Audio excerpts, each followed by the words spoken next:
Every time I want to film, a freaking airplane passes by. What the heck? Hey guys, so to first start off, don't mind all that laundry right there. It was laundry day and I still gotta put it away. Anyway, so for this video, I thought I'd show you how to do this creation here. I attempted to expose the tendons within the arm and I made like a little other stuff going on there. But anyway, so yeah, that's what I came up with. So I hope you guys enjoy this video. Make sure you check out all my social media, Facebook and Instagram, where I update you guys constantly. Links are down below. Don't forget to thumbs this video up, it really helps me out. And don't forget to suggest new looks in the comments below. So with all that said and done, let's get started with the tutorial. Alright guys, so for this look, you'll need application brushes and a spatula if you have one.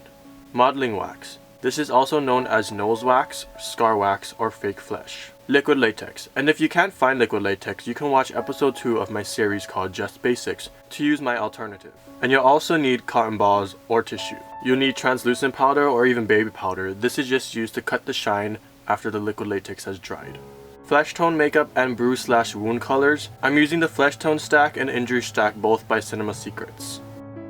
I wanted to get a little bit more practice with alcohol-based palettes, so I also used this palette by PPI, but honestly I just used the white because I didn't have a white cream, and I used the red just for irritation around the skin. You'll also need spear gum, but make sure you have the spear gum remover because that's key to taking off the spear gum. And finally, blood. You can also learn how to make my homemade blood in episode 1 of my series Just Basics. To get things started, what I did was I cleaned the surface of my skin using witch hazel, and then I applied spear gum and waited until it became tacky. I then took my modeling wax and smoothed it over my skin. I forgot to mention this in the materials, but you could also use Vaseline or lotion to help smooth out the wax without it sticking to your fingers.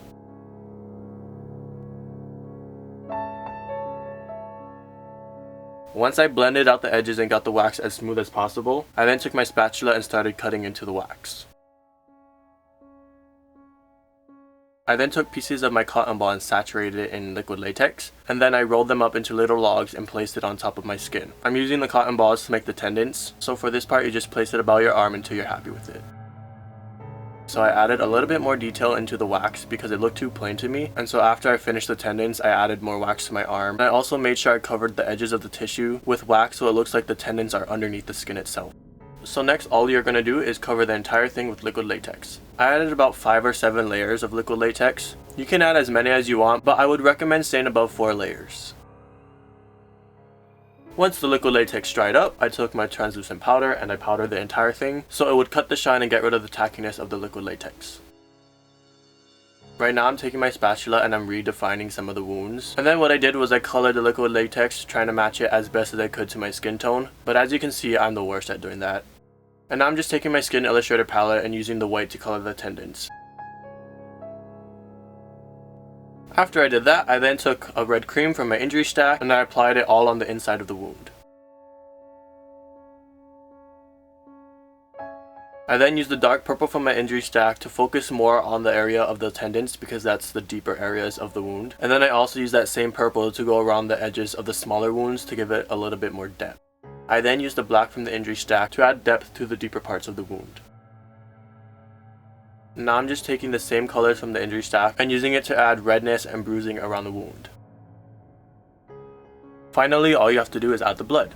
Now for this I used Ben Nye's Fresh Scab because I never used it before and I always just used my homemade blood, and so I figured I'd give it a go, and I used this to fill in the entire wound.